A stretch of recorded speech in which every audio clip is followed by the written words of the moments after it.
Good morning. Morning morning. এই যে সকালবেলা জামাই ষষ্ঠী আজকে রে, এটা নিয়ে একদম ভুড়ি ভোজ। তুমি তো জানো কি করবো, তোমার সঙ্গে তো ডিসকাস করেই নিলাম। পরোটা করে দিলাম, আর এই যে মটর দিয়ে আলু দিয়ে একটা সুন্দর করে তরকারি, আর এখানে আছে মিষ্টি মুখ লাড্ডু, মতিচুরের লাড্ডু।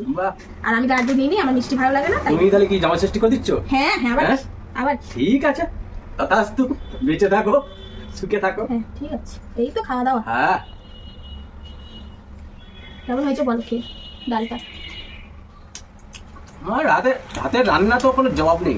হ্যাঁ তাই, আমি মাখন লাগানো কথাবার্তা আর বলুন। না, মাখন লাগানোর কথা না, যেটা সত্যি সেটাই বলছি।